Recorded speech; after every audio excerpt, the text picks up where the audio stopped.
really don't like losing the way that I did last week, but that is part of being in the gambling world. Joe, how'd you do last week? Welcome to Picks and Pizza. I'm your host, Joe Giglio, joined by the Pizza Czar of North Carolina, Anthony Guerra. And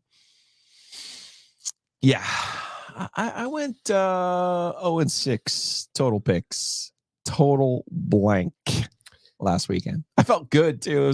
That was the gambler's fallacy, right? Like I'm like, oh, that feels so good. Had 2 good weeks in a row. No, sir. I knew you were in trouble after the UCF game.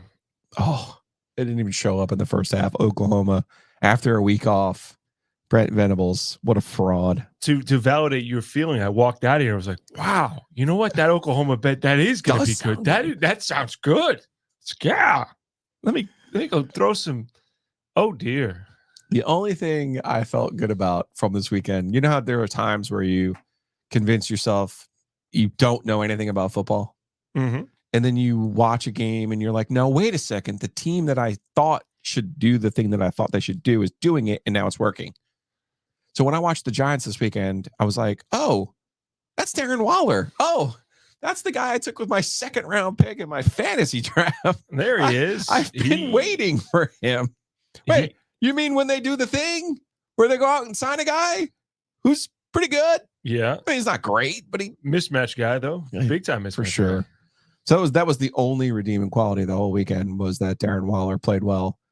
And I was like, well, okay, well, at least I know something about football, which is really the same thing that Bill Belichick and Bill Parcells knows, and that's your tight end is your best friend. Are you a Tyrod Taylor guy now? Is that what I'm hearing? Well, we'll get into that because our Jets play the Giants. We might as well start there because we didn't get the Jets last week. So let's start with the Jets. Jets, Jets. Maybe that was my problem. I didn't have the Jets to bet on last week. So I end up going 0-3. Let's do it because you got to do it, win or lose. Let's bring it up. It's a good thing everybody's listening in their car right now and they can't see the visual on the YouTube. For those watching on the YouTubes, I will pull up the screen because I can't just do it when I win, Anthony. I got to show it when I lose too. We're both now 9-11 on the season, which is -310. I was 0-3 last week. You were 1-2.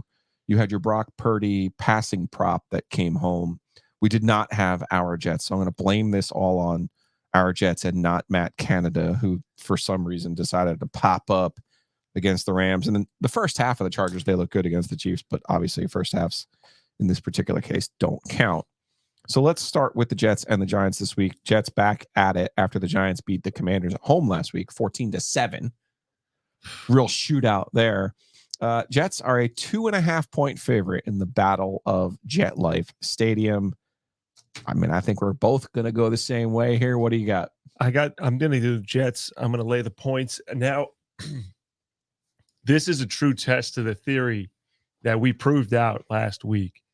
And that is, you will not see me betting on a road team again the rest of the year. I'm done. You are. Okay. I'm done. You had 2 road teams last week and they both lost. Okay. They both lost. I am burning that bridge. It is over.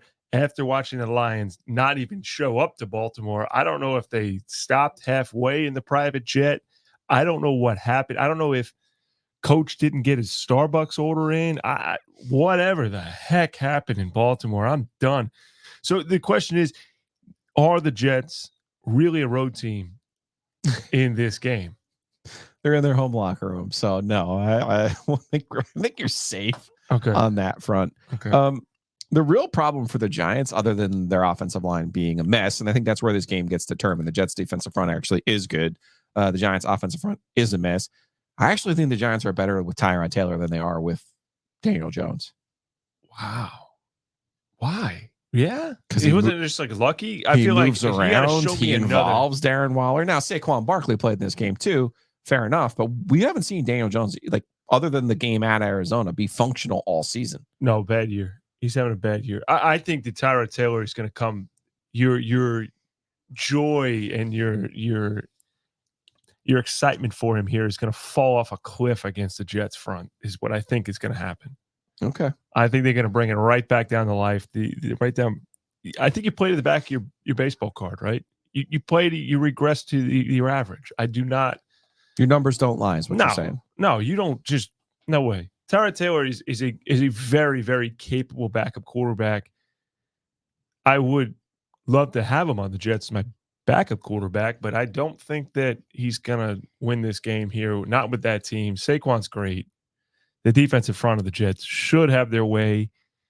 And if Saleh and the boys are considered a great defense, this is when, okay, show it to me here. Also coming off a week off. Yep. I love a team that gets rested up. They needed this since the Aaron injury, the Aaron Rodgers injury. This actually, I think, does help Zach Wilson. I think this will help the Jets offense. I think the Jets win this football game. We're both in agreement. We both have the Jets. Let's go to our prop of the week. You continue to excel at your prop bets. You've only lost one prop bet all year. That was on Zach Wilson. And I can, if I were to make advice, don't bet on Zach Wilson. I was so tempted this week, though. I'm so tempted. His touchdown over under is 0.5. Can he stumble and chuck one? Like I was staring at it before the show. I am going to go back with the regressing to the mean. Okay, you're saying your numbers are your numbers. And who had a huge week last week? Well, we don't have to guess. Here comes Lamar Jackson from last week. Here he comes. 357 passing yards in the Ravens' 38-6 win over the Detroit Lions. When Detroit did not leave the Motor City. I don't know who came out in those uniforms. He had all day to throw. I think he's going to come back to his average. 232.5 is the line on this. I generally don't bet against offense in the NFL. The league wants that. I think everybody in the league office wants that, so they're going to promote offense as much as possible. But I'm actually going to take the under on Lamar's passing yards. The game might be in hand. I don't think he's going to have to throw it all too much. Under. An interesting game because this is going to be my lock of the week, so I might as well go there while I'm there. You mentioned how well that Lamar Jackson played last week, and you could see it 21-27. That's kind of ridiculous. It's insane. It's bonkers. Threw for 3 touchdowns, also ran for a touchdown. So he was amazing. And when a team goes nuts, I like to go against them the very next week. It just so happens that's going to fit our little rule here. They're on the road this week. They're also at Arizona, who's a bad team. So Arizona's actually getting, is it 9, 8.5? It's 8.5. So I like that number. Also, Arizona this year is 2-1 at home against the number, against the spread. So Cardinals, not a great team, but they do seem feisty with Josh Dobbs. I'm taking all of those points, and I'm taking them. I'm fading kind of the same thing you're doing here at Lamar Jackson. I'm just fading the Ravens as a team after their performance. My prop of the week is kind of piggybacks off of one of yours from previous in the season on Bryce Young, but I'm going the other way. I'm going to go CJ Stroud, Texans rookie quarterback, who I said before the draft, I said during the draft, I said after the draft, I said week 1. I'll keep saying it. I think CJ Stroud was the best quarterback in this draft class. I would have taken CJ Stroud with pick number 1 overall. The Carolina Panthers did not. So I think CJ Stroud has a classic. Oh, really? Oh, you didn't want me? Oh, okay. So his touchdown passes in this game are set at 1.5. I'm going over. I think the Texans play well. I think Stroud plays well. I do not believe in the Panthers' splintered defense. If you caught our conversation with Julian Council from Locked On Panthers podcast, did you know for real? I didn't know this. David Tepper is the reason that they changed their defensive alignment because they were a 4-3 defense. They changed this year to a 3-4 scheme. Because Tepper is a Pittsburgh guy. Oh, dear. Can you believe that? David Tepper, the defensive guru. Noted. Yeah. Like, what? What are we talking? Why would you do? Why would the owner? Why do they do this? I don't understand. I know the ego. I get running a company. I mean, I was going to ask you. You run your own. I feel like I'm a genius. Back and, yeah, I'm a genius. And tell Julio, everything. Like, hey man, or Jesus, like, hey man, you're shredding that cheese wrong. I don't listen. We test everything all the time, so it's like an open testing period. Right now, we're open testing tomatoes again. Mm-hmm. We run through these things all the time, but it's always. But what I'm saying, like if Jesus is doing something, you don't run back there and like, stop doing it that way. Luigi knows what he's doing back there, and I trust him to do it. But we test things, but it's always like, all right, blind test, bring out 5 tomatoes, go. Oh, really? Always, yeah. But it always has to be, all right, the room has to come to some sort of an answer. I mean, I'll break a tie, but the best idea has to win because the best idea. The Panthers, I don't need Tepper giving me. I need Tepper giving me investment advice as inflation is crushing. Interest rates are at 1 million. I mean, I need Tepper to tell me how to guide my get through all this. How do you what are we doing? What are we investing in? How are we making more billions? I don't need him talking about defensive alignments. I was bad job. I was blown away. So I would encourage everyone to check out Julian's work on Locked On Panthers podcast. All right, what's your best bet of the week? Because I feel like we're continuing a season-long pattern here. Yeah, I think that you can't win every game with my guys, right? My Dolphins, but they're going to win more than they're going to lose. I think they're at home. They are at home against the Pats. I think the Pats are terrible. I think Bill Belichick pulled out every bit of magic he possibly could. He really likes to beat the Buffalo Bills and the New York Jets. They always, for some reason, bring out more magic than anything else. The game-winning drive, like, are you kidding me? That's not going to happen again. 9.5 points is a lot of points. But I don't think Bill Belichick can line up with the speed of the Dolphins, and I think the Dolphins are going to bring it at home. Going to Philadelphia, apparently they can't go anywhere and bring the offense with them, but they can bring it at home. I love this for a couple of reasons. Miami wasn't as bad as what the final score looked like against Philly. There were some wonky plays in that game. So I like Miami coming off of a loss. I also like the narrative with the Dolphins has been, well, they've just been beating bad teams.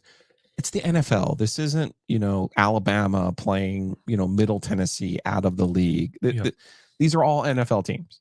Okay. So when they beat the absolute snot out of somebody, that's them pounding somebody. Like, yeah, absolutely. That's not a mirage. No. But so to your point, New England has always struggled down at Miami. And I just think the Dolphins are that much better than the Patriots. So I'm with you. I would actually tell this one in real life. Lock it in. All right, let's lock it in.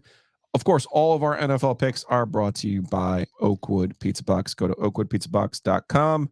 Hopefully, at some point, you will see a new renamed menu item for either the OG or Giglio. I'll take either. But right there on Person Street, right across from the Krispy Kreme, order online. oakwoodpizzabox.com. Go in, get yourself a Narragansett. I get the square. That's what I do. I get I've been in a house salad kind of mode lately. And I get, of course, the Narragansett. You're mixing up the Caesar. You're getting out of the Caesar extra I know. Black pepper. My wife likes the Caesar, so when Jessica comes down with me, I do get the Caesar, but I like the house salad, even though you don't like to mix in a cucumber or a carrot for me. Yeah, well, I feel like we covered that. We settled that debate. Covered and settled last week. All right, that's fine. That's fine. We should get to our pizza box question of the week before we get to an NBA tidbit.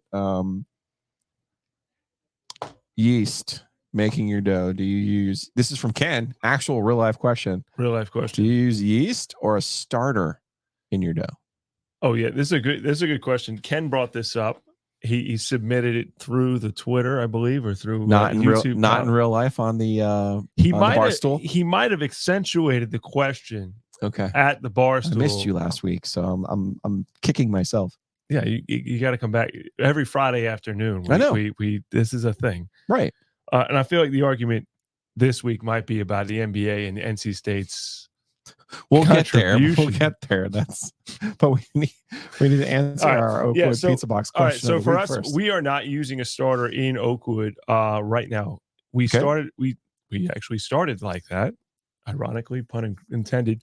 We're looking more for consistency, so we're using yeast to start that dough and to control that dough. It's all ambient fermentation, so it all sits outside of a refrigerator and ferments at room temperature, which is a lot of variables. But if you were at home and you used a starter, you'd be really well served to do it. It'd be delicious. Okay. All right. Well, we appreciate Ken for all of his support of all of the OG Media podcasts, but in particular of Picks and Pizza. All right. So the NBA started actually 2 nights ago, full slate last night, and we'll figure out a way to bet on some NBA games. I like to gamble on the quarters in the NBA, particularly in the second quarter and the third quarter. I believe the team who's supposed to win will win the third quarter of most NBA basketball games. Interesting. Big halftime speech guy? Nope, not necessarily has to do with the speech. I think most teams like to play well first quarter. Then you see the substitution patterns. The start of the second half is when, if they're supposed to win the basketball game, they will likely win the third quarter of the basketball game. You watch any Wemby yet? I did watch the first quarter of the Spurs last night. He really is just kind of ridiculous. The range of his skill set is unlike anything we've seen. If he stays healthy, and he can, obviously will get a little bit bigger. I saw a Twitter thread earlier this week of pictures of like basically guys who came into the league and then what they look like 10 years later. And it was fascinating. Giannis Antetokounmpo in particular was just how much bigger he's gotten is crazy. So I think if Wemby can do all that, I like to call him the French Mamba. That's my nickname for him, the French Mamba. Okay. So I think if he can, but the skill, the dribbling, the shooting, I mean, everything, it's crazy. It's like a fake AI. Somebody cooked it up on NBA 2K. It's amazing to watch. It'll be interesting to see how many minutes he could play straight. Yes. That's what I'm intrigued by, because I'm surprised to see him playing in such short bursts. Mm-hmm. And I've already seen how will they manage his minutes? Because what we know about big men of that size, 7'4", 7'3", is their knees are almost guaranteed to break down. Joel Embiid, who is probably a good comparison for what his skills can look like, missed basically his first 2 full years of his NBA career because of injuries. So, Yao Ming's career cut short. Ralph Sampson's career cut short. I think there's one name that nobody mentions with Wemby, which I think I'm surprised by. As a Knicks fan, it's Porzingis. Mm-hmm. Porzingis at 7'3", shooting threes. He doesn't have the handle quite like Wemby can, but he can dribble, he can move, he can dunk, he can block shots, he plays defense until the knees and ankles start to go. And you saw him play actually for the Celtics. I think that Celtic team is going to be great. That's a big time team. If he stays out there. I thought it was interesting. It seems like the Porzingod or the unicorn, I think he might cut into what Jaylen Brown is trying to do. I think that might be interesting to see how they handle that. Yeah, but I think there's always awkward play. It's going to take a little while. Oh, it's one game. But it's one game. That is a big time team. I mean, they go 7 deep. That all 7 guys could probably start on almost every other team in the league. It's an incredible thing. I know Horford's a little old. He's a little long in the tooth. Leadership helps. Always helps. Definitely. I like that team a lot. But I'm a big Tatum believer too. Shouts to my man JC Zembel. When Tatum was coming out of high school, out of the EYBL camps before he got to Duke, he told me that kid could really, really shoot the basketball. You're really going to like him.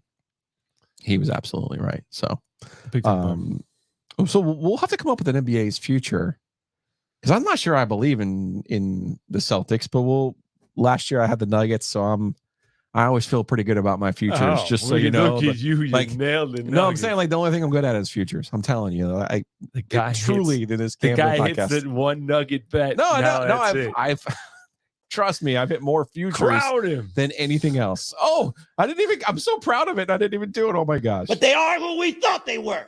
And we let them off the hook. Oh, I didn't even include you got to crown their ass. You got to crown them. Speaking of crowns, NC State, when we look at their contributions, they only have one player in the NBA this year, technically, unless you want to count the Martin twins or Omer Yurtseven, and that is Dennis Smith Jr. I was slightly surprised to see that TJ Warren didn't make a roster. So my friend used to work with Mike Blake over at the News and Observer. He is now teaching at Cardinal Gibbons. Shouts to Mike. If you go on his Twitter account, which you apparently did after I hit like, you'll see his question or his statement rankings. NC State's greatest contributions to basketball. Number 1, cutting down the nets. Number 2, John Tesh. John Tesh is number 1. That is number 1. Stopping the UCLA streak, 1983. Disappearing in the 90s so Duke and Carolina could reach their full potential. Great point by Mike. And then Spud Webb. John Tesh, if you don't know, went to NC State. Actually briefly played soccer at NC State. And then I'm not going to play the music because then I won't be able to monetize this video. But he did the theme for the NBA on NBC, Round Ball Rock. That's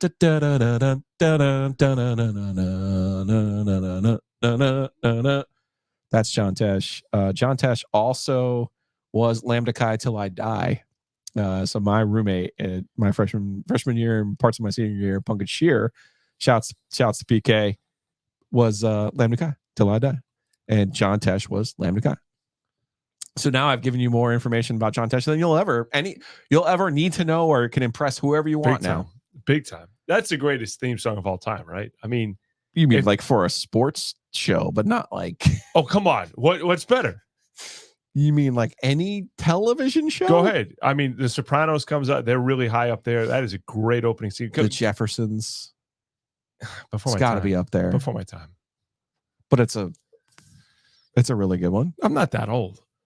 I know you're not that old, but you're familiar with all right, fine. television come on, shows. Keep going. What else we got? Because John Ted, that is when the NBA Cheers is probably up there a little bit in terms of like recognizable and association with. Yeah, but Cheers isn't as great. As no. But I'm trying to think of like iconic. I think is what you're getting at. If you played that on the street tonight, if we or right now, let's go to if we went out in front of let's go to the pizza box. Let's go to the hot dog guy on Fayetteville Street who always brings great energy to Fayetteville Street. Don't know his name. We need to know his name. We got to get him on. Boombox is phenomenal. He is always rocking great stuff. You put it on and you ask anybody who walk by, what is that? Oh, yeah, the NBA. Oh, that's the NBA. You got to get your starter jacket out. Get me Ahmad Rashad. Get me Marv Albert on the call. That is classic. All right, Anthony. All right, I love that. That's my era, though. That's my. I will actually not see you tomorrow. I'm gonna go pick up James in Greenville, so I will not see you tomorrow. Are you doing Bee's Barbecue then? No. What are you doing? What's the move? It's a quick run. I got to bring him back for. He technically has a screw loose from his back surgery. Oh, so he's back for a scan tomorrow, but he also has Halloween in Greenville is a big deal at ECU, so he needs to go back. Of course he does. For his college education. He needs to study. It's all about the education. Yes. So here's to us having a better week. Hopefully it'll work out for us. And when we come back, we'll do some college football picks because, man, oh, man, I'm struggling. But Josh Goodson, he's on a heater. Come right back after this message from RTP Mortgage, my friend Josh Goodson at rtpmortgage.com.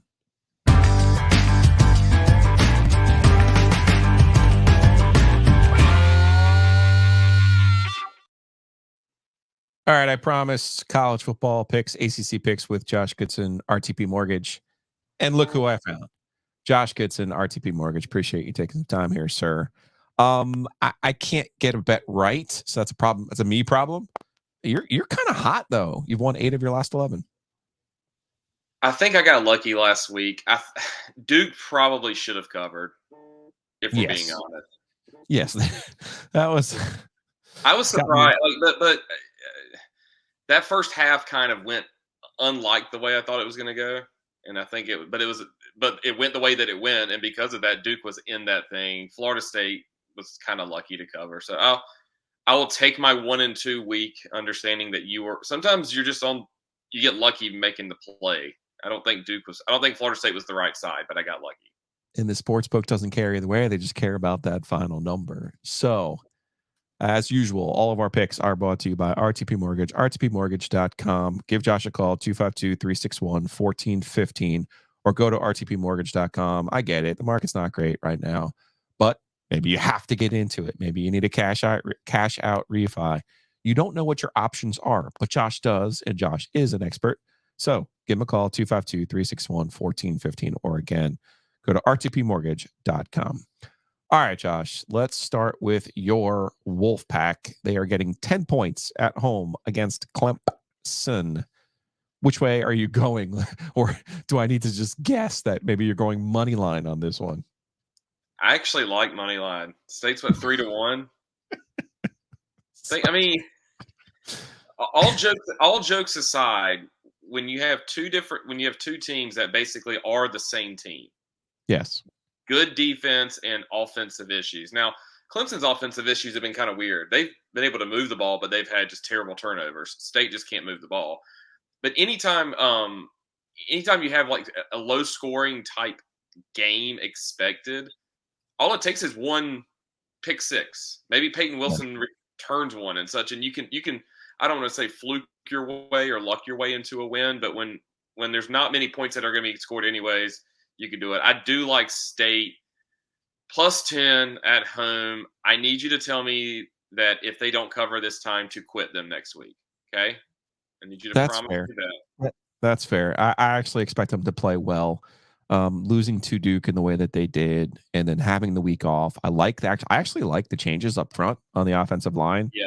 If for no other reason that he's trying to have some accountability for those penalties, clean up those penalties, play a little bit better on defense as well, get rid of the big plays. And I think you're right. This is one of those games. If you could get a defensive touchdown, if you could get a special team score, and Clemson leads the country the wrong way in fumbles with 10. Yep. They rank 133rd in the country with 10 fumbles. This is not a great Clemson team. This is not an overpowering Clemson team. 2:00. I like the start time. I think State plays well in this game. I'm not ready to say they're going to win the football game, but I do think they'll cover. 15-6 is Dave Dorn against the spread. That's after a bye. I think that's also including probably week 1 as well, sure, because in theory, but it's a pretty good number. 7 and what'd you have? 7-3 overall, winning after the bye or something like that. So yeah. If you, I don't know. I just think this is a game where State, normally people are doubting them. This is a game where State. Chip Patterson, our friend, likes to do on his national picks, like, wouldn't it be hilarious if this happened? And right. Dave Dorn has this. I don't think it's so much a law of the wolf type premise. I think Dave just loves to give State fans the middle finger. Like, hey, I told you so. Get off my nuts now. Remember? Like, he just, like, how do you like me now? How can you be mad at me now? I think he loves these spots. Like, he's kind of like you in that way. I think he'd rather be right almost. Like the feeling of being right is almost just as good as the feeling of like winning the actual outcome, if that makes any sense. I think, to your point, I think it's a good spot for State. If they don't fight this week and it's bad this week, then when are you going to? Correct. When are you going to fight? Carolina losing outright 5 times in ACC play as a double-digit favorite is one of the dumbest and most unbelievable stats I've ever heard, but it's true. They're 6-5 as a double-digit favorite outright. I'm not talking about covering. I'm talking about outright. 2 of those losses are to Georgia Tech. They go to Georgia Tech this week, coming off of just a terrible loss to Virginia at home last week for the Tar Heels. They're an 11.5-point favorite, and yet somehow I think both of us are going to take the Tar Heels again. I am. Liam, I'm a State fan. I don't necessarily get joy is not so much necessarily what I get out of them. I just think it's funny when they lose. But I was like kind of mad last week. You don't lose that game, and I thought this year was different. Maybe I'm just I don't know why. Yeah. Maybe because their defense had shown they had a pulse. Tez Walker had come back. They had another option. They were running the ball with Amarian Hampton, doing all I was like, okay, they're not going to stub their toe. And they did. But I can't quit them. I'm not going to quit them. I'm going to take UNC. Georgia Tech stinks. I do think it's a noon game, right? Is it noon? No. Or is it night? It is. Let's look. Instead of guessing, let's look. I don't think Georgia Tech stinks, though, because I know they've struggled and they're coming off of a very predictable loss after the miracle win over Miami. I don't think they stink. I just don't think they're very talented. Maybe, is there a difference? It's an 8:00 game down there. Okay. I know rights should we be taking the Tar Heels in this game, but I'm with you after the loss to Virginia. I think they have no choice. If I trusted them last week, I can't let 1 week not knock kick you me off off of their bandwagon and cloud my judgment. So I'm going to take the 11.5 and hope I'm right. And if not, it'll just be funny. UNC, by the way, is 5-2 against the number this year. So that really was a unfortunate stumble for them and for us and our picks. All right, let's get into our lock of the week. I think we're both going to stay in the ACC. What is your lock of the week? Florida State goes on the road, noon in Winston-Salem. I don't think Wake's going to win. I'm not picking Wake to win this game, even though I think they beat Florida State like the last 2 years, which is still funny to say that. I do think just the fact that Wake won last week, even though it was kind of weird and they got lucky to win, I think that kept them from quitting. They play well against Florida State. Florida State had to play pretty hard last week against Duke. I think we got to remember that. Like Duke can physically beat you down a little bit, especially on the defensive side. So I think Florida State's they're going to try to get into Winston and get out, and they play Miami next week.